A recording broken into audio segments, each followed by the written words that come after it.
Apa kata Nabi? Maaf, anna yustajabu lidhalik. Mustahil doanya bisa dijawab.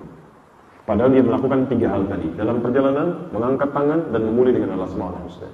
Kata Nabi, doanya nggak akan pernah dijawab. Berdoa, mohon mengangkat tangan, itu lebih cepat dikabulkan dengan yang diam. Bahkan nanti ada di Abu Daud, Anda sudah tuliskan, nomor hadis 1488 sampai 1490 di bab doa, ya, di bab pembahasan tentang doa. Innallaha hayyun karimun.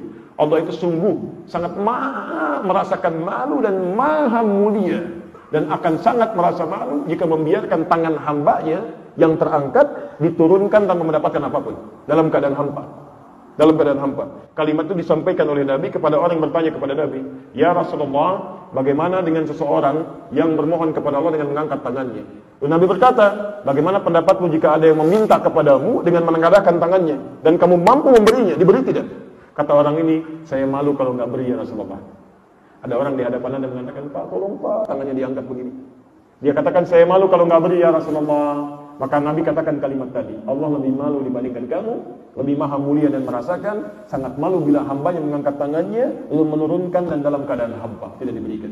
Orang ini mengangkat tangannya, fayaqulu ya Rabb, ya Rabb. Dia berkata ya Rabb, ya Rabb, menyebut al-asmaul husna.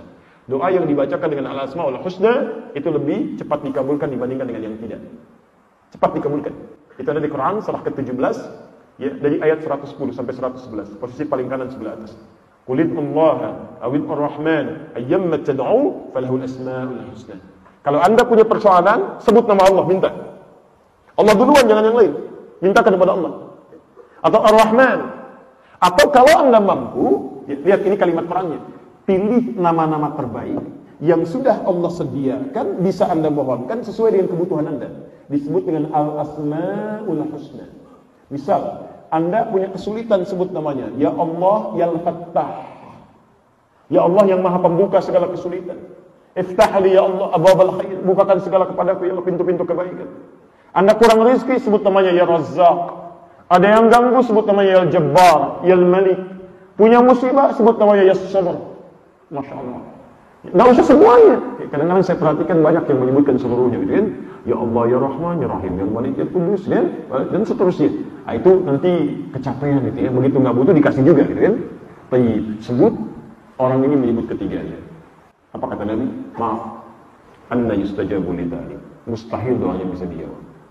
Padahal dia melakukan 3 hal tadi. Dalam perjalanan, mengangkat tangan dan memulai dengan al-asmaul husna. Kata Nabi, doanya nggak akan pernah dijawab. Padahal orang ini seharusnya 6 kali lipat lebih cepat dibanding orang biasa. Kenapa? Famat'amu haram, makanannya haram. Mashrabu haram, minumannya haram. Malbasu haram, pakaiannya haram. Wa ghudhiya bi haramin, dan selalu menggunakan perangkat yang haram. Seharusnya ketika bermohon, doa itu begini, cepat dikabulkan. Begitu minta, masuk. Quran surah kedua ayat 186, posisi paling kiri sebelah bawah. Wa idza sa'alaka 'ibadi 'anni, setiap hambaku mencari-cari aku untuk bermohon, fa inni qarib, sampaikan, enggak usah dicari, saya dekat. Ujibu da'watad da'i idza da'an. Sifat doa itu kata Allah, kapanpun disampaikan akan saya jawab. Ini ada orang berdoa enggak terjawab. Apa masalahnya? Dia menggunakan yang haram. Masuk ke mulutnya, lewat ke perutnya, maka yang haram ini menutup pintu kebaikannya. Begitu doa akan dikabulkan, enggak bisa masuk. Ini jadi masalah. Maka dari itu kalau Anda sering berdoa, kemudian sebetulnya mudah untuk dikabulkan, jarang dikabulkan, coba cek. Barangkali banyak maksiat yang pernah dikerjakan, atau yang haram masuk pada diri Anda. Bukan cuma makanan dan pakaian. Mata sering lihat yang haram, lisan sering bicara yang haram, telinga sering dengar yang haram, sampai ke ujung kaki. Allah itu mencintai yang halal. Innallaha thayyibun. Allah itu thayyib.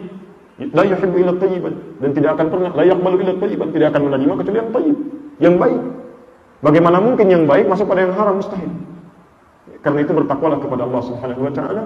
Ketika Anda mengatakan Allahumma, maka mohon dengan serius, dengan khusyuk, kemudian hadirkan sifat-sifat ini. Cari bahasa yang menyentuh, tingkatkan ibadah kepada Allah, dan jauhi maksiat yang haram. Insyaallah, bahkan Masya Allah, ada orang yang bahkan belum minta sudah dikabulkan oleh Allah. Begitu tersirat datang, dan sebagainya. Semoga Anda termasuk dalam golongan yang demikian, insyaallah. Dan tidak cukup dengan amin, pahami dulu ini, pelajari, kemudian praktekkan dalam kehidupan. Paham sampai sini? Jelas insyaallah? Baik.